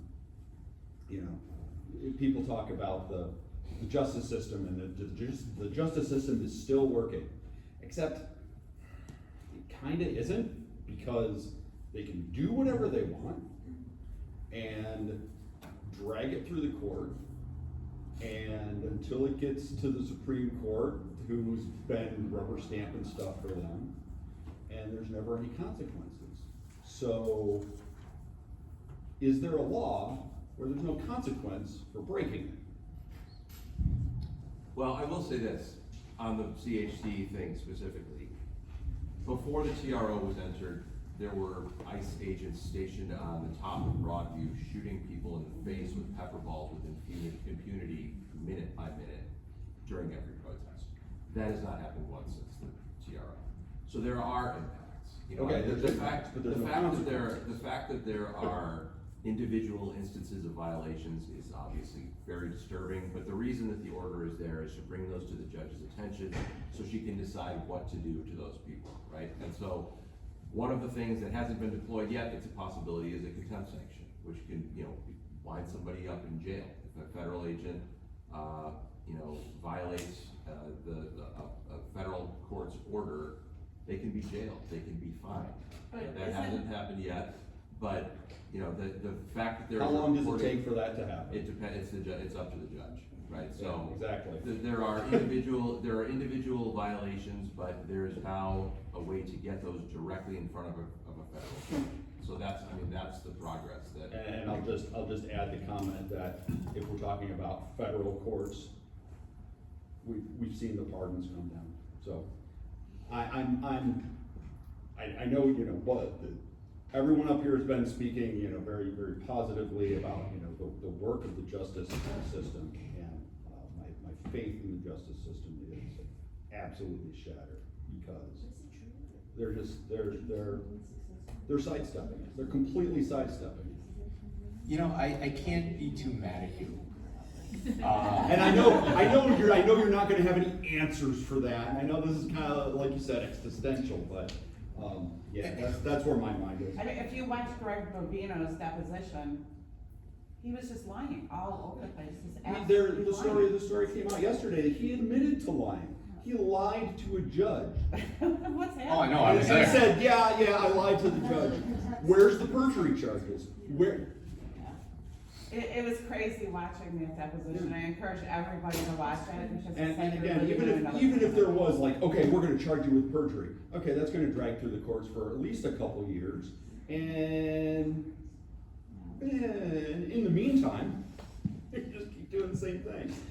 Well, I mean, if I could ask as well, and I think we're at the cusp of a new era here, and I think and this is my personal interpretation, that we're trying to figure out how to deal with something that is so in your face against the law, and have a government that's actually attacking its own citizens. That I think these guys are probably just as confused as we are sometimes. Oh, sure. Because we haven't had to do this before. We haven't had to you know, come up with laws against federal officers for pepperballing somebody in the face. I mean, who would do that, right? So, but I do think that it's happening quickly, and I mean, I really want to thank you guys as well for coming today to talk to us, because you guys are at the cutting edge of this, right? You're the ones trying to figure out how do we protect our rights and develop new laws that never existed before, or new sanctions, or new whatever that never existed before, and it's going to evolve. I think it's not there yet. I understand, and I very much appreciate all of your work trying to address these issues in the way that they have historically been addressed through the justice system, but it's different now, and it's never going to be that way again. So, yes, keep doing these things, but I will not be surprised at all if none of them work. Yes. And to comment a little bit more on that feeling, you know, this is a 250-year-old experiment, right? And when you understand that our Constitution, it was just premised on so many people wanting to do the right thing at the right time, that they really didn't contemplate this scenario. What happens when somebody doesn't want to do the right thing and can? What happens when you have an executive who just wants to push the envelope with their power? What happens when you have a judiciary that says, well, Congress needs to write a law if we want to hold the executive accountable? And we will sidestep except when the executive asks us to greenlight the operation. No one really contemplated that, right? And so, yeah, we are just as confused, is maybe not the right word, but we're also, you know, at the same moment as everyone else. We're not ahead, we're not behind, we're also here on this day. To a little bit more specifically about your question, your initial question about, you know, what's the actual recourse, or what's the penalty, Yeah, what's the what are the punishment? consequences, and how long does it take them to actually happen? Yeah, and this is not going to satisfy you, by the way, so I'm just warning you. You know, we talked about, or it was said, Greg Bavino took a deposition, right? Yeah. That, usually a person of that caliber, of that rank, does not have to be deposed. So the punishment in that way was the fact that he had to take a deposition. Again, I know that's not very satisfying for you, but this is what we might see as a trend, right? Where you have these high-ranking officials who are not only violating the law, but they're actually there when it happens. They're gonna have to start sitting for some of these depositions and actually being asked, what did you see? What did you do? I think it was right here in Aurora, actually, that Christy Nome was walking your streets while 2 US citizens were detained, arrested and then let go because they were US citizens. Well, she has personal knowledge of those arrests. She knows exactly what happened. She's an eyewitness. Why can't she be asked? Why can't she be made to take a sworn statement and asked? It's not the same thing as asking her for money or asking her to resign, but it is a step in the right direction, I think, to actually inconvenience them in some way. It would be a greater inconvenience if she could be arrested for a little while and then let go. Right, sure, yeah, and ask where her papers are. I have a feeling she does not have her papers on her for some reason. Are there any other questions? Yeah, I just wanted to know, as far as the executive order that Mayor Brandon, that was signed, have you seen any changes, outward changes to what about ICE not wearing their mask in Chicago? Have there been any sense of changes in there? I haven't seen that, no. I will say that I also probably wouldn't know. Honestly, when you asked me that, I thought you were referring to Chicago buildings and ICE not being able to go there. That's where I was thinking you were going. I haven't seen anything with face masks or anything like that. It would also be really hard to hold ICE to that standard of what exactly they can wear on them. I think only a federal court could really tell them that. So that example you did give, they are abiding by that, not going into government places. I haven't seen them not complying with that. Let me put it that way. I haven't received someone saying, oh, they came into a Chicago building today. Yeah, okay. Because I think they I don't know if they passed that they had a meeting on that in Aurora this week. Yes, and I think Lake County, Illinois also passed an ordinance to the same effect. Are there any other questions? Is the ordinance or the requirement from the state that people report if they see ICE switching license plates? Has that been effective? Is that an ordinance or I'm sorry, what? Alexi That was the Janulius, governor. I'm sorry. Alexi Janulius has a website where you can report it. Right. I wouldn't know. I wouldn't know. Thank you. I think that was the final question, so thank you all for being here.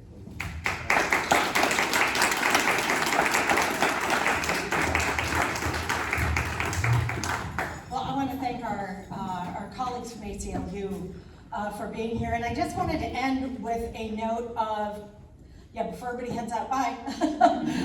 I just wanted to end with a really positive note on what the individual can do. And I know I'm preaching to the choir here, but I've been an activist since I was in college, and an anti-apartheid activist back in the 1980s. And my whole career has been in the public sector, and right now I'm doing a lot of this. And I want to tell you, from the grassroots on environmental issues, women's issues, peace and security, human rights, disarmament, all these things that I've personally worked on, I can tell you story after story after story about how one person or two people really make a difference. So never think that, you're gonna get overwhelmed. Accept it and let it flow by like water, right? But you make a difference. We're the ones this entire democracy is based on. It's us, it's not them. And we're so inundated right now with media and politicians. This is my personal bugaboo, or whatever you call it. My personal pet peeve at the moment is I feel so manipulated by politicians and by media. I want to strip that away, and I want to have a discussion with my neighbors who don't agree with me. I want to talk about education. I want to talk about children. I want to talk about food, because remember 10 years ago, did you care who your neighbor voted for? No. And it's not that long ago that we have all that. So I think this is my let's come together, idea. But really, let me focus on the individual. I have seen, and even in the international realm, where I spent a lot of my career, I can tell you, one small group of people, one small group of states, one small group of diplomats, one country or one person in one country can really, really make a difference. It can be a law that changes everything. It can be like a really good example is what 90% of the, what did you say, Kevin? 90% of the book bans were 11 people? Yes.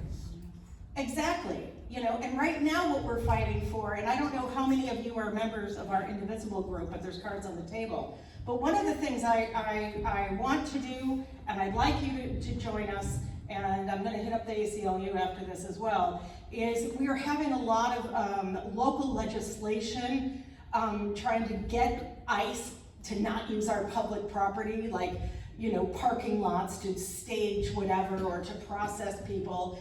And it's kind of a patchwork right now.